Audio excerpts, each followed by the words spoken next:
So a little update of the 65 Cutlass. I was playing around with the crossmember, the stock one. I cut it down and welded it back on, and it just wasn't fitting right. And I didn't want to drill no more holes in the frame.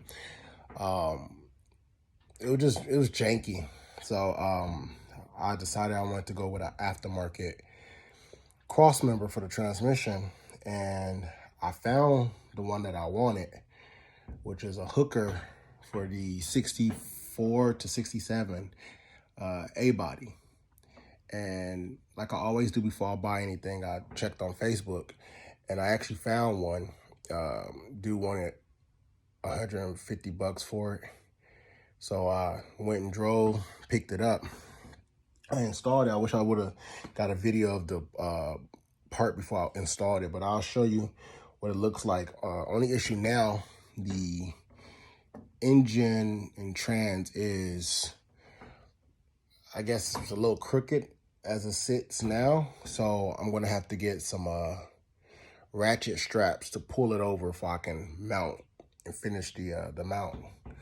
But as far as the transmission crossmember, it's installed. So this is the old crossmember. As I said, I cut it down. I think I might have had it backwards to have it lined up. Whatever the case was, the little hump right here was in the way, and I cut it down. I re-welded it, but it was.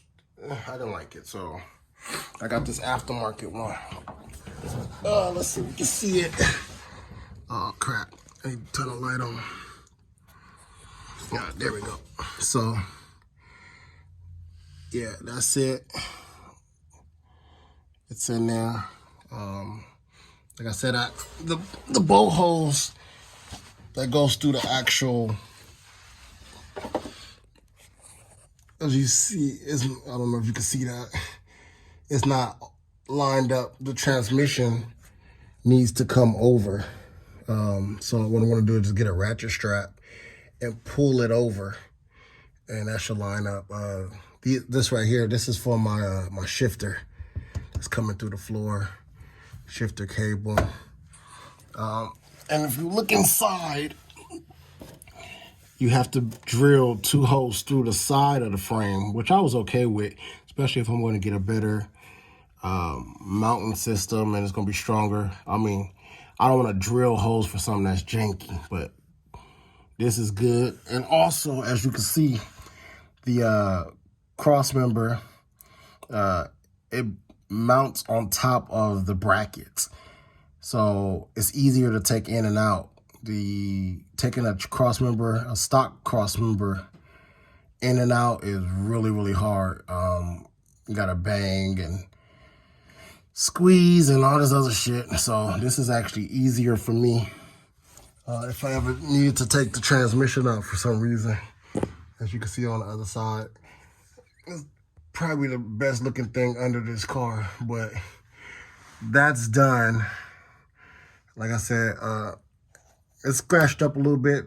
The guy I got it from, he did advertise, hey, it's scratched up, beat up. I mean, I don't give a shit. I'll probably get a paint pen and fix it. And now, after fighting with this transmission and the crossmember so long, I beat the pan up because I was kicking the crossmember back to try to get room to clear the little brackets or the support for the frame. So I was kicking it back and I beat the pan up. So now I just need to replace this pan. Not sure if I should go with a bigger pan. I'm not gonna say deeper because they got bigger pans that are actually not deeper. So they just changed the shape a little bit. So maybe it's a good time to do that. It's supposed to help with cooling and stuff. But yeah, this is what I got so far. I don't know if you can see the mounts in there, but I'm pretty happy with it. Like I said, get a ratchet strap and I should be able to drop my my bolts in. Just trying to get everything tied up. So yeah, as of now, I can let the transmission down. It's just gonna rest on the mount. It's just not bolted up. So, bam.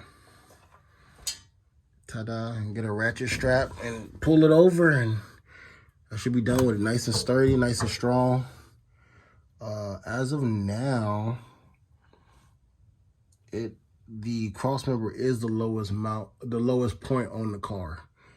It's a little bit lower than the pan.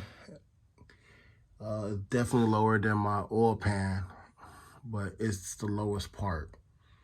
So I have to keep that in consideration when I drop this thing. But yeah, we're good to go.